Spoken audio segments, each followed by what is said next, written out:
Hey everybody, welcome to the garden. I hope you're having a great day.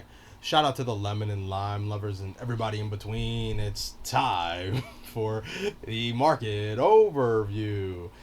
And if you're interested in any of the services I provide, please check out the links in the description below for both the Patreon and Discord. Okay, guys, so let's unmute for the live audience. Okay, guys, I am currently recording, and please do not use the duck sound to ruin the intro.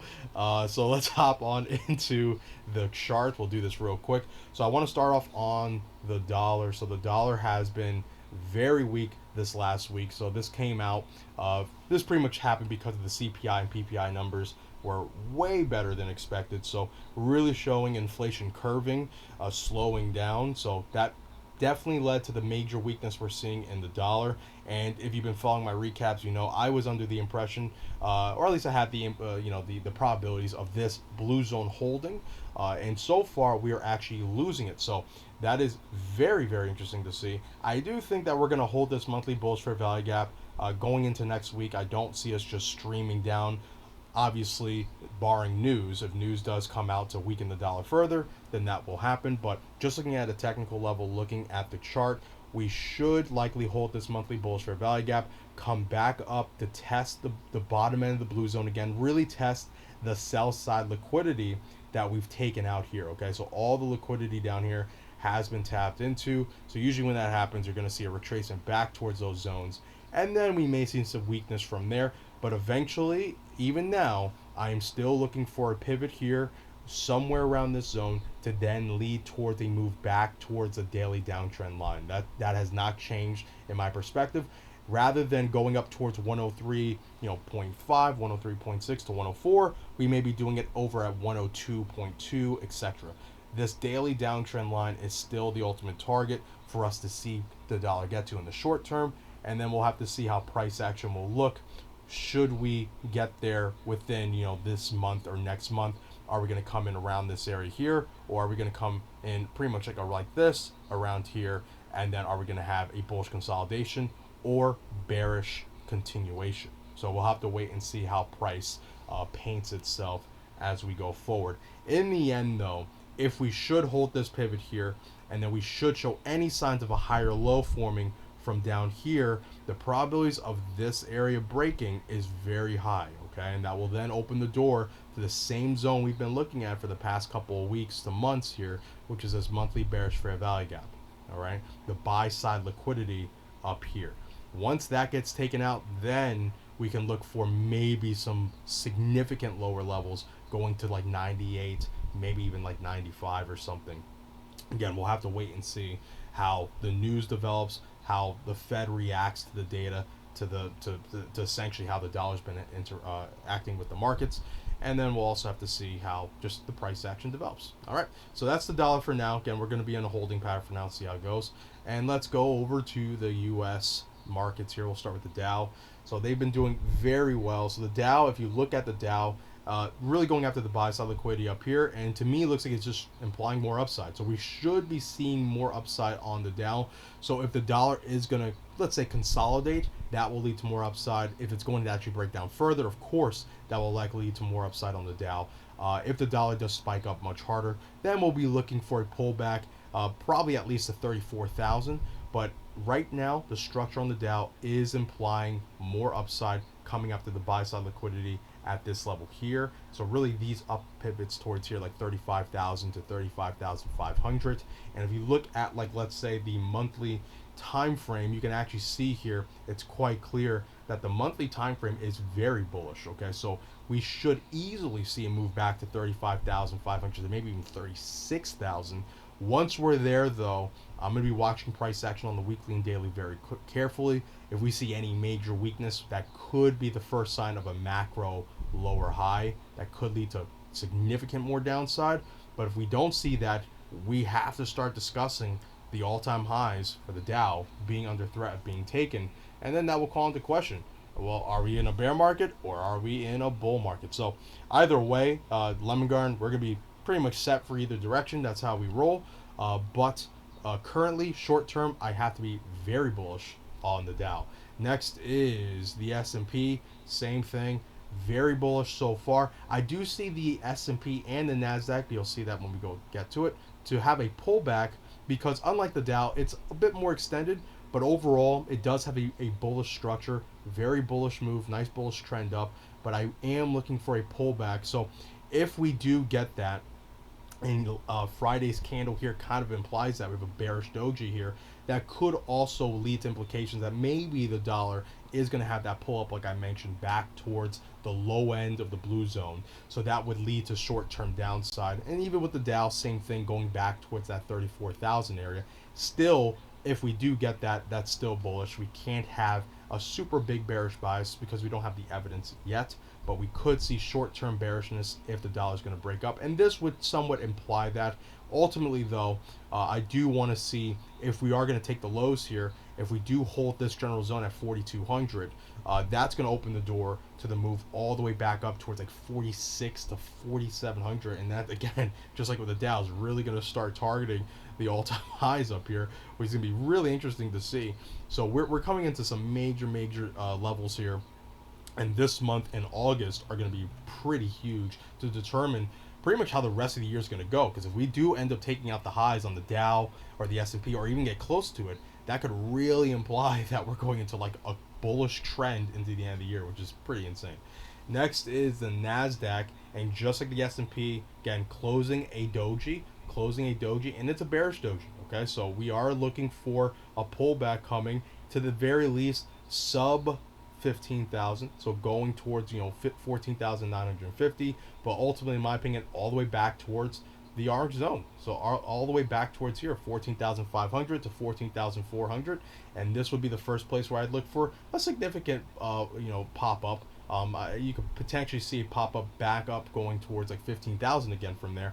But prior to that, I'm not going to be looking for any major moves up. Even if we take out this low here at 14,937, or the low here at 14,700, I won't be satisfied until we start taking the liquidity towards this mini consolidation here. So a revisit back towards this area here, and then back towards 15,000, maybe in the ballpark. And again, the dollar doesn't have to move much to put a lot of sell pressure on the Nasdaq because of its nature.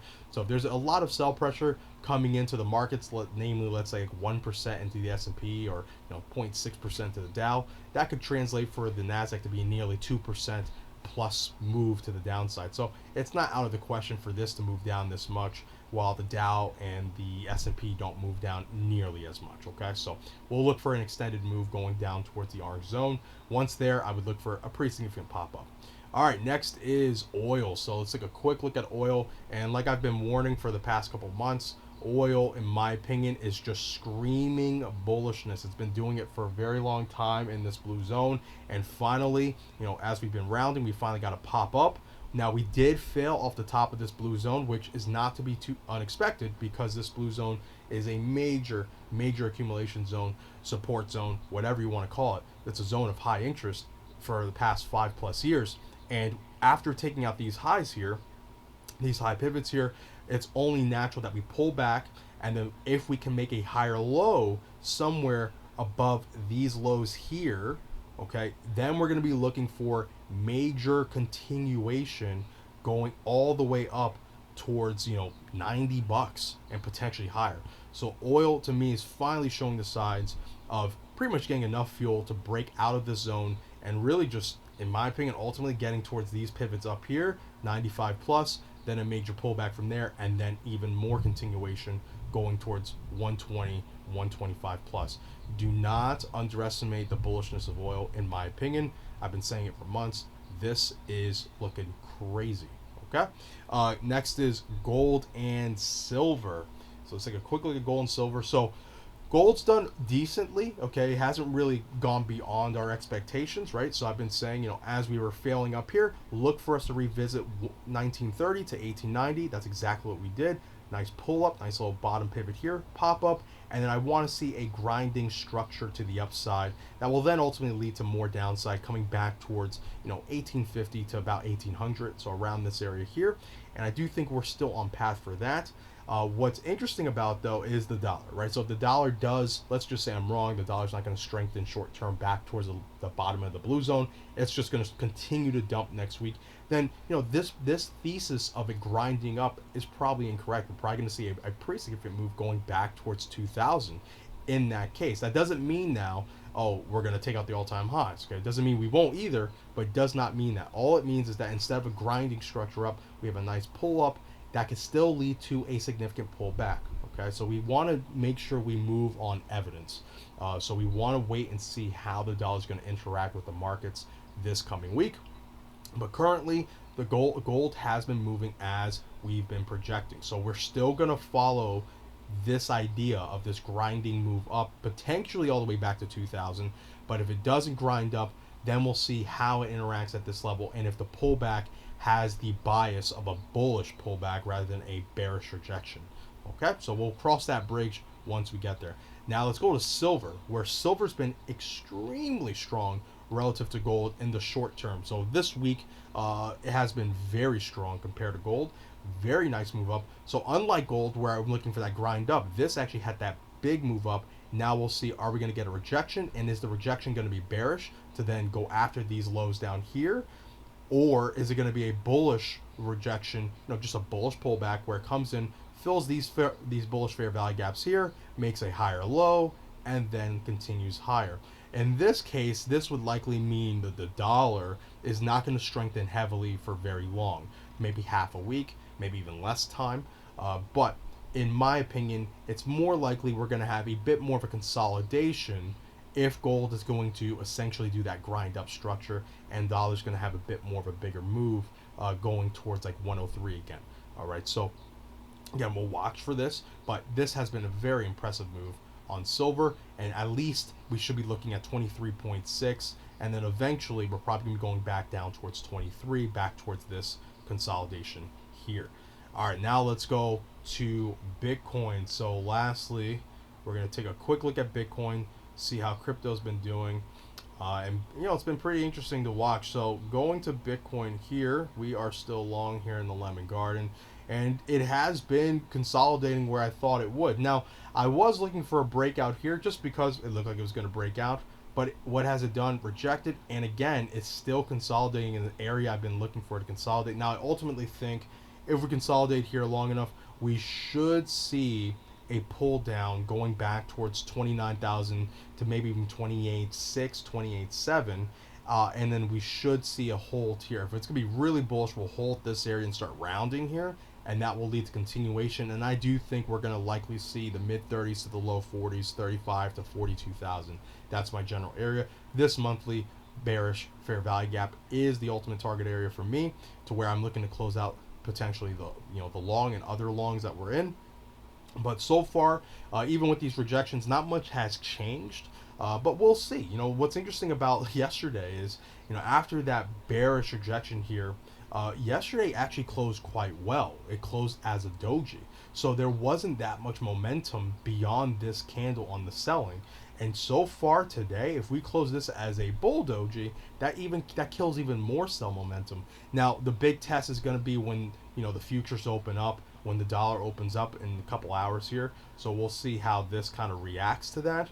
But this has been pretty impressive on both parties. You have the bears holding this ceiling, and then you have the bulls holding this floor. And if you aren't in the position, this is pretty much a telltale sign to stay out. Unless you like to trade ranges, you could trade up and down. But if you're not a range trader, this is just telling you to stay away and wait for validation, either to the upside or downside. And if you're in a trade, you just if you're in a position where we're in, where we got about 26.8, you just kind of hold tight and see how it develops. But overall, this is very impressive to see.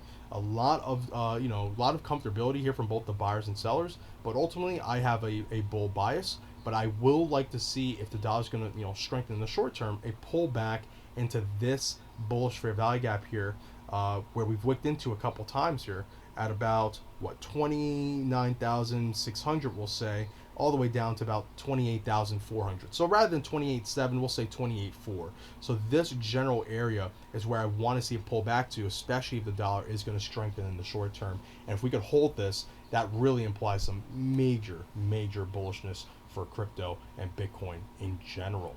All right, so that is it for the overview. I just wanted to do a really quick overview. Didn't want to get too crazy and go too deep. Again, if if we have some major news this coming week, I will make sure to do a really deep dive overview where it'll probably be like 30 minutes because we do have some major changes coming to the markets. This is going to be a big month, and so is August. And this week, particularly, could also be the deciding factor. So I'll be keeping my eye on the markets very closely. All right, everyone, that is it for the overview. If you like what you heard or you dislike what you heard, make sure to leave a comment down below and tell me how much you agree or disagree with me. Make sure to give me a like and subscribe if you feel like I deserve it. And if you're interested in any of the services I provide, make sure to check out the links in the description below for the Patreon and Discord. And everyone, remember, be patient, be vigilant, and be nimble. I love you guys. Take care.